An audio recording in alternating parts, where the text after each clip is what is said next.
ઈષ્ટદેવ પરાત્પર બ્રહ્મ ભગવાન શ્રી હરિ તેમજ આપ સર્વ હરિના લાડીલા વહાલા મિત્રો, ભાઈઓ, બહેનો, માતાઓ અને આપ સર્વ મોક્ષભાગી જીવાત્માઓને મારા ભાવ અને હૃદયથી પ્રણામ.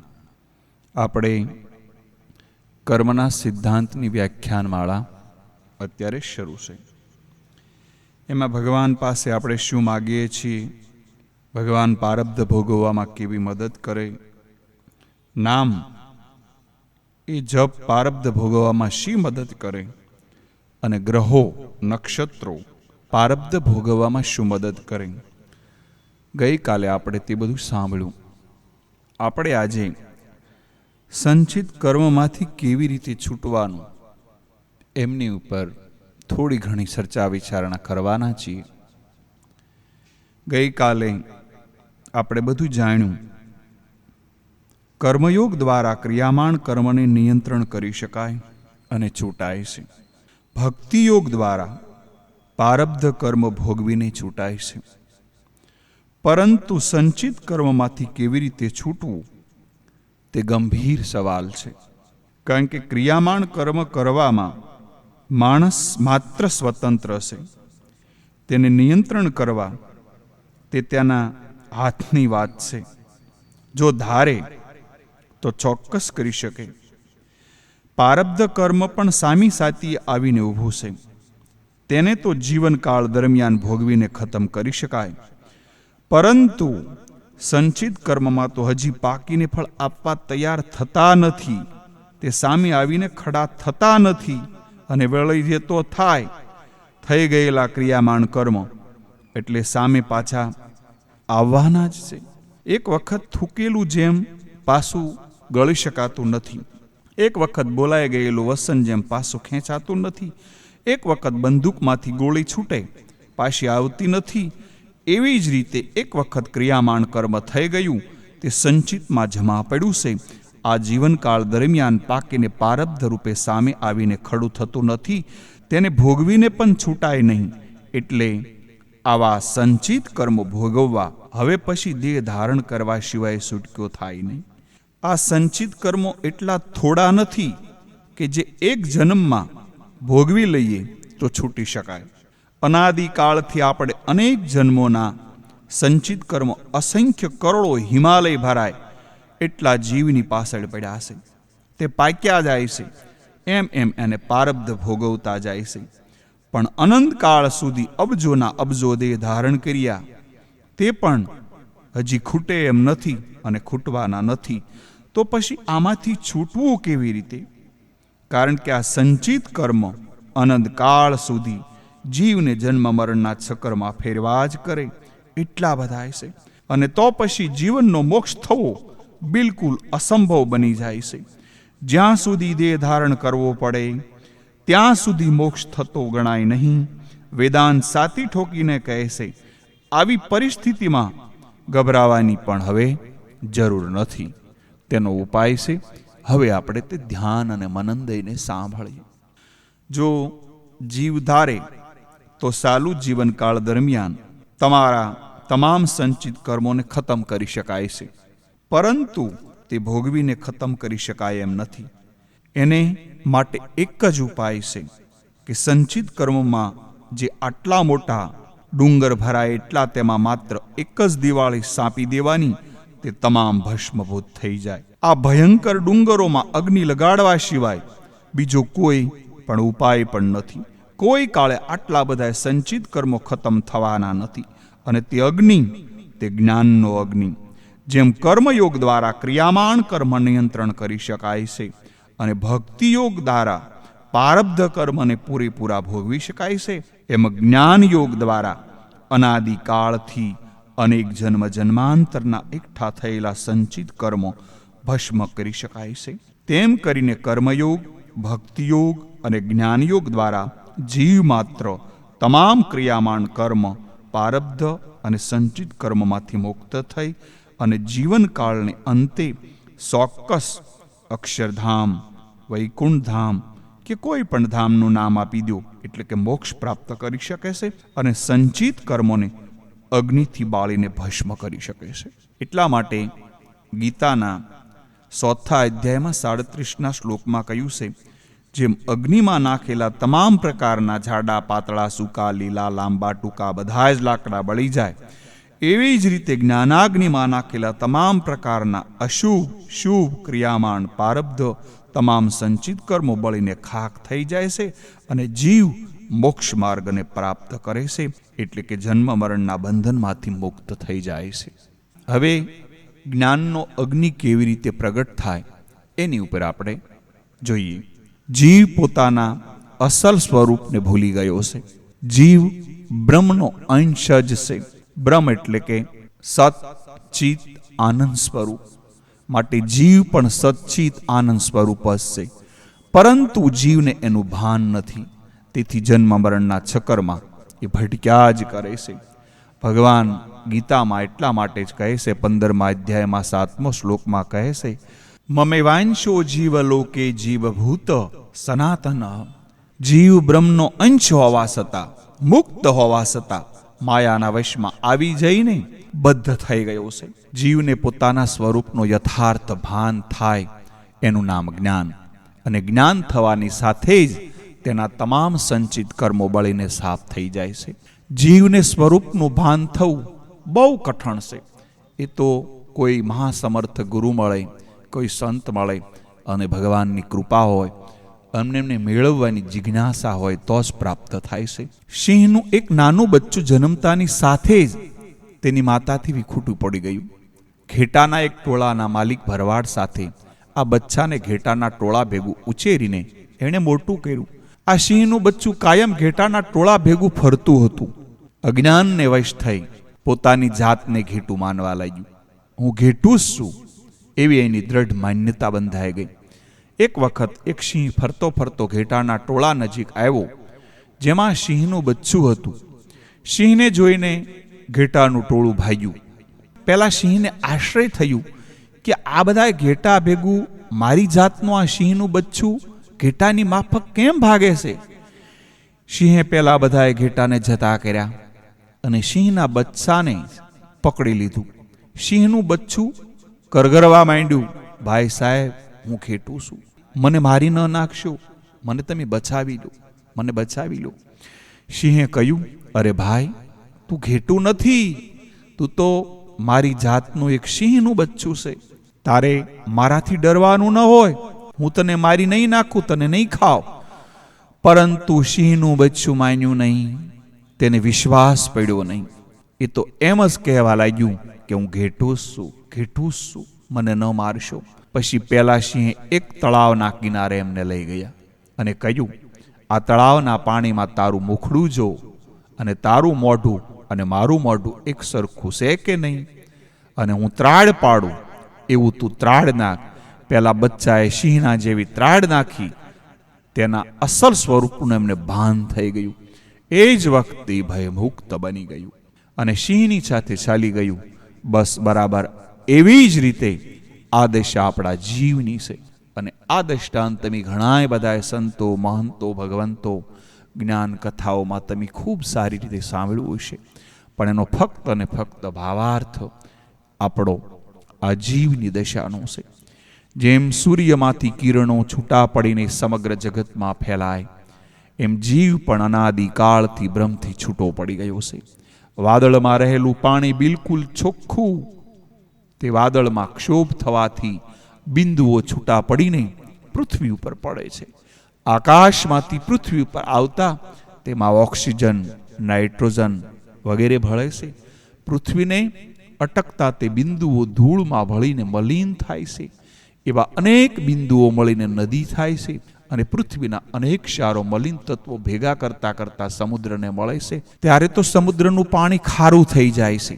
પછી જ્યારે સૂર્યના પ્રખર કિરણોના તાપથી બાષ્પીભવન થાય, ત્યારે જ એમની ઉદ્ધર્વ ગતિ થાય છે, એટલે કે એનું મોક્ષ થાય છે. વાદળ રૂપે તેમના અસલ સ્થાને પવિત્ર બને છે.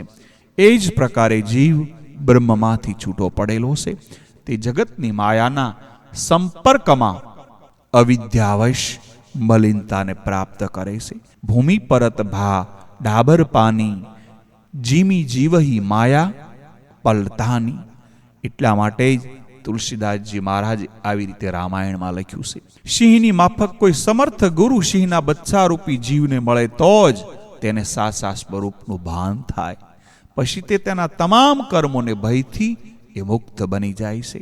એટલા માટે જ રામાયણમાં લખ્યું છે, ઈશ્વર અંશ જીવ અવિનાશી, શેતન અમલ સહજ સુખ રાશિ, સો માયા બશ ભયઉ ગોસાઈ, બધ્યો કીર મરકટ કી નાઈ. આ ઉત્તરકાંડની 117મી સાખી શ્લોક છે. અરે તું સિંહનું બચ્ચું છે, તું ઘેટું નથી, તું સતચિત આનંદ સ્વરૂપ છે, આ દેહ તારું સ્વરૂપ છે.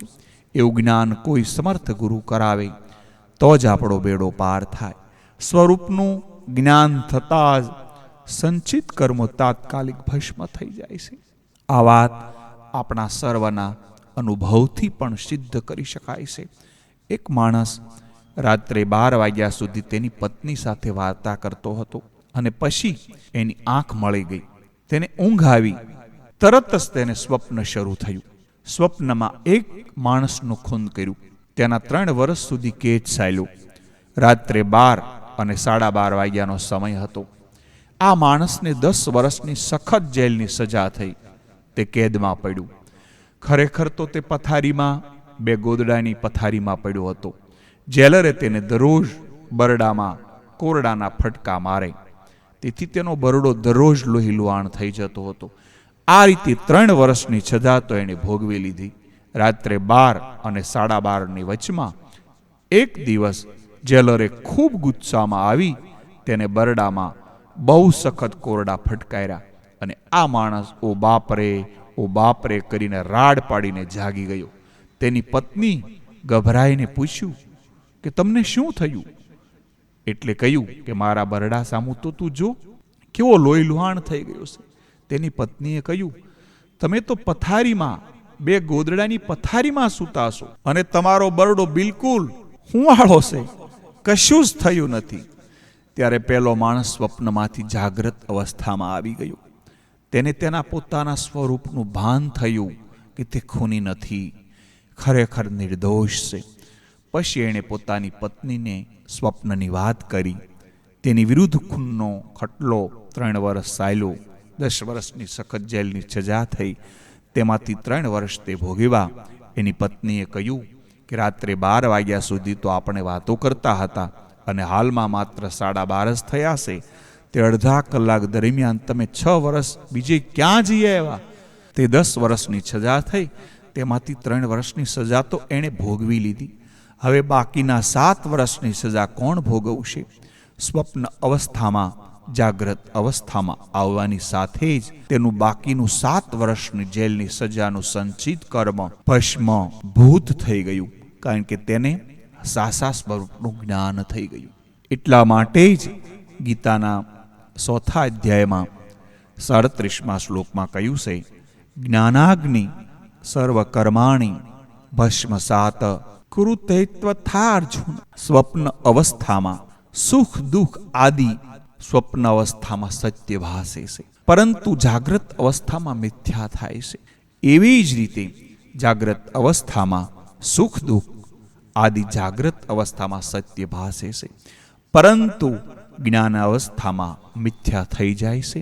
એક માણસ રાત્રે દૂધપાક પૂરી મિષ્ટાન વગેરે પેટ ભરીને જમીને સૂતો હોય, છતાં સ્વપ્ન અવસ્થામાં હું ભૂખ્યો છું એમ બોલતો આખી રાત સપણિયું લઈને ભીખ માગે. તે વખતે તેને ખુદ શંકરાચાર્ય આવીને સમજાવે કે અરે અજ્ઞાની જીવ, તું ભૂખ્યો નથી, તું તો જમીને સૂતો છો. છતાં જીવ તે વાત માને જ નહીં, પરંતુ તે જ્યારે જાગ્રત અવસ્થામાં આવે ત્યારે તેને સાચા સ્વરૂપનું જ્ઞાન થાય. એ જ પ્રમાણે હાલ જાગ્રત અવસ્થામાં આપણે અવિદ્યાથી અટવાયેલા જીવોને શાસ્ત્રો, સંતો, ભગવંતો પોકારીને કહેશે કે આ જગત મિથ્યા છે અને બ્રહ્મ જ સત્ય છે અને તું તે બ્રહ્મનો અંશ સતચિત આનંદ સ્વરૂપ છે. છતાં કમભાગી જીવો માનતા નથી, કારણ કે જાગ્રત અવસ્થામાંથી તેઓ જ્ઞાનાવસ્થામાં આવ્યા નથી. શંકરાચાર્યજીએ અનેક ગ્રંથોનો ચાર માત્ર અડધા શ્લોકમાં લખ્યો છે.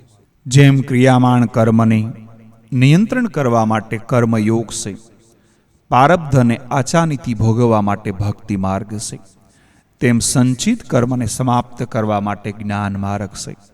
આ ત્રણેય માર્ગો વડે જીવ પોતાના જન્મની જીવનયાત્રા પૂરી કરીને અંતે મોક્ષ પ્રાપ્ત કરી શકે છે અને જન્મ મરણના ચક્કરમાંથી મુક્ત થઈ પરમપદ એટલે કે અક્ષરધામ, વૈકુંઠ ધામ, કોઈ પણ ધામ આપો એ ધામને પામે છે. જ્ઞાન કેમ થતું નથી? આવો તમને હવે સવાલ થશે. તો આપણે જાણીએ, સંસારમાં જ્યાં સુધી આસક્તિ છે ત્યાં સુધી ક્યારેય જ્ઞાન પ્રગટ થવાનું નથી. જ્ઞાન માર્ગમાં દેહ, ધન, વૈભવ, માતા પિતા, સ્ત્રી, પુત્ર આદિ આસક્તિ છોડવી પડે. શાસ્ત્રો અને સંતો કહે છે કે ગયા જન્મના માતા પિતા, સ્ત્રી, પુત્રાદિકને જેમ તમે અજ્ઞાને કરીને વિસરી ગયા છો, એવી જ રીતે આ જન્મના માતા પિતા, સ્ત્રી, પુત્ર આદિક જ્ઞાને કરીને વિસરી જાઓ. ગયા અનેક જન્મના માતા પિતા, સ્ત્રી, પુત્રાદિકને તમે અજ્ઞાને કરીને ભૂલી ગયા છો. તમારી ઉપર ભગવાનની અત્યંત કૃપા ગણાય. જો તેમ ન હોત અને જો તેમ તમારા ગત જન્મના સગાને વાલા પણ જાણતા હોત અને ઓળખતા હોત, તો રસ્તામાં જતું ગધેડું હોય તેને પણ તમે ગળે વળગી પડત અને કહેતા હોત કે આ તો મારા કાકા છે, આ મારા મામા છે. ગયા જન્મની તમારી સ્ત્રી હાલમાં કૂતરી કે ગધેડીના અવતારમાં હોય અને તેને તમે ઘરમાં આવવા દો તો મહા ઉપાધિ થાય. પરંતુ ભગવાનની અત્યંત કૃપા છે કે તમે તમારા ગયા જન્મના સગાને ભલે અજ્ઞાને કરીને ભૂલી ગયા. તે ઘણું જ સારું થાય છે. તો જેવી રીતે તમે તમારા આગળના જન્મના માતા પિતા, સ્ત્રી, પુત્ર આદિ અજ્ઞાને કરીને ભૂલી ગયા, એવી જ રીતે આ જન્મના માતા પિતા, સ્ત્રી, પુત્ર આદિ જે ધન પદાર્થ જ્ઞાને કરીને વિસરી જાઓ. સંસારમાંથી આસક્તિ જેમ જેમ હટાવશો અને વિરક્ત પ્રાપ્ત કરતા જાઓ, એમ એમ જ્ઞાનનો પ્રકાશ તમને પડવા લાગશે. સંસારમાં તમે આસક્ત છો કે વિરક્ત છો તે જાણવાનું તમારી પાસે જ બેરોમીટર છે. તમે એકલા પડો અને એકલતા લાગે તો એનું નામ આસક્તિ, અને તમે એકલા પડો અને એકતા લાગે એનું નામ વિરક્તિ. આ બેરોમીટરથી તમે તમારું માપ જાતે જ કાઢી શકશો. તમે જ્ઞાન માર્ગના અધિકારી છો કે નહીં એની તમને ખાતરી પણ થઈ જશે. આપણે ખરા અર્થમાં જ્ઞાન લેવા જતા નથી. ડોંગરેજી મહારાજની કથા હોય, કૃષ્ણશંકર શાસ્ત્રીજી મહારાજની કથા હોય, તેમજ મોરારી બાપુની કથા હોય, હરિસ્વરૂપ સ્વામી અમદાવાદવાળા એમની કથા હોય, જ્ઞાનજીવન સ્વામી કુંડળવાળા એમની કથા હોય, નિત્ય સ્વરૂપ સ્વામી એમની કથા હોય, સત્શ્રી એમની કથા હોય. અગર સંન્યાસ આશ્રમમાં દરરોજ ધક્કા ખાતા હોઈએ, પરંતુ ત્યાં કદાપી ખરેખર જ્ઞાન લેવા આપણે જતા નથી. માત્ર દેખાવ કરવા જ, અગર તો જાણે કે મનોરંજનનો કાર્યક્રમમાં ભાગ લેવા જઈએ એવી રીતે આપણે જાવીએ છીએ. જીવ તો ઘરમાં સ્ત્રી, પુત્ર આદિકના ક્લબમાં ભરાઈને રહેલો હોય છે, પછી જ્ઞાન કેવી રીતે મળે? તમે અનાજ બજારમાં ઘઉં લેવા જાઓ, પરંતુ કોથળો લીધા વગર હાથ હલાવતા જાઓ તો વેપારી તરત જ સમજી જાય કે આ માણસ ઘઉં લેવા આવ્યો નથી, માત્ર ભાવ પૂછવા આવ્યો છે.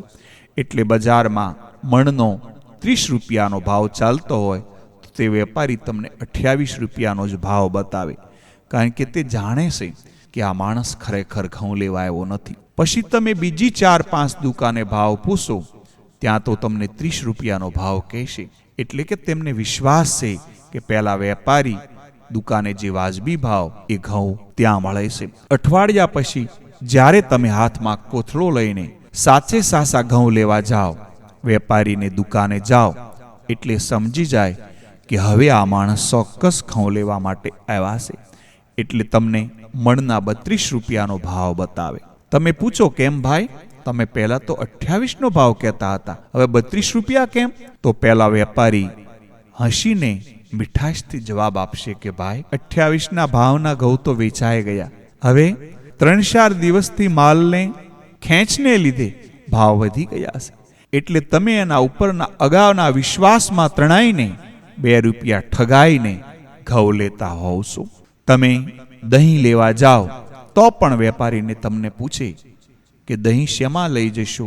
કઈ પાત્ર, વાસણ, તપેલી વગેરે કઈ લેતા આવ્યા નથી? શેમાં ખિસ્સામાં લઈ જશો?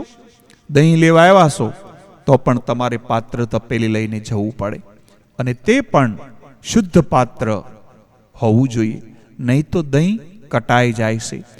સિંહણના દૂધ માટે સોનાનું પાત્ર જોઈએ, છપ્પણિયું ન ચાલે. આ પ્રમાણે જ્ઞાન લેવા જઈએ ત્યારે પણ તમારી પાસે શુદ્ધ પાત્ર એટલે વૈરાગ્યથી નિર્મળ થયેલું અંતકરણ હોવું જોઈએ.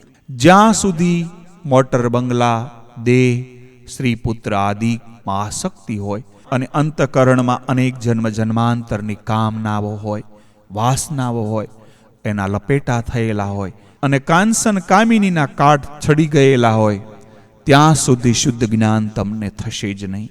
એટલા માટે જ નિષ્કુળાનંદ સ્વામીએ આપણને કહેલું, જ્ઞાન ટકે રે વૈરાગ્ય વિના, કરીએ કોટી ઉપાયજી. જ્ઞાન એટલે શું તે સ્પષ્ટ સમજી લેવાની જરૂર છે.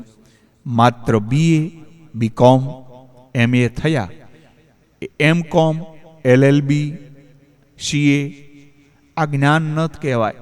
અમેરિકાની તમામ નદીઓના નામ મોઢે બોલી શકાય, રશિયાના તમામ પર્વતોના નામ આપણને આવડે, આફ્રિકાના તમામ જંગલ ક્ષેત્રના આપણે નામ ગોખી શકીએ, ઓસ્ટ્રેલિયાની સોનાની તમામ ખાણોનો ઉત્પાદનના આંકડા આપણને ખ્યાલ હોય, ઇંગ્લેન્ડ, અમેરિકા અનેક દેશોના બંધારણ એનો અભ્યાસ કરેલો હોય, તે જ્ઞાન ન કહેવાય. એ તો માત્ર માહિતી જ કહેવાય, માત્ર ને માત્ર માહિતી કહેવાય. જ્ઞાનના લક્ષણો તો ભગવદ્ ગીતામાં 13મા અધ્યાયમાં 7 થી 11 શ્લોક એ વાંચવા પડે. તેમાં 4.5 શ્લોકમાં જ્ઞાનના લક્ષણો આપણને આપ્યા છે, અને તે માત્ર 1 થી 4 શ્લોકમાં અજ્ઞાન શું તે જણાય છે. તે તમે વાંચી લેજો. અદંભિત્વમ, નિર્ધમપણું વગેરે જે ગુણો ઉપરના 4.5 શ્લોકમાં આપણને જણાય છે, તે જેનામાં હોય તે જ્ઞાની કહેવાય. તે સિવાયનું બાકીનું તમામ અજ્ઞાન છે. આ પ્રકારનું જ્ઞાન પ્રાપ્ત કરવા માટે શુદ્ધ વૈરાગ્યના અંતકરણ હોવો જોઈએ, અને એવું જ્ઞાન મેળવવા સતત પુરુષાર્થ કરીને મોક્ષ પ્રાપ્ત કરવો એ જ કાયદાનો હેતુ છે. તો વહાલા મિત્રો, આજે આપણો સમય અહીંયા પૂરો થયો છે, અને હવે આવતીકાલે ફક્ત છેલ્લો દિવસ છે. તો કાલે ખાસ તમે પધારજો. કાલે આપણે કર્મના સિદ્ધાંતની વ્યાખ્યાન માળા પૂર્ણ કરીશું, અને કાલે છેલ્લો દિવસ છે. તો વાલા મિત્રો, આપ સર્વ પધારજો. આપ સર્વને મારા ભાવ અને હૃદયથી કોટી કોટી પ્રણામ. અસ્તુ. જય શ્રી કૃષ્ણ.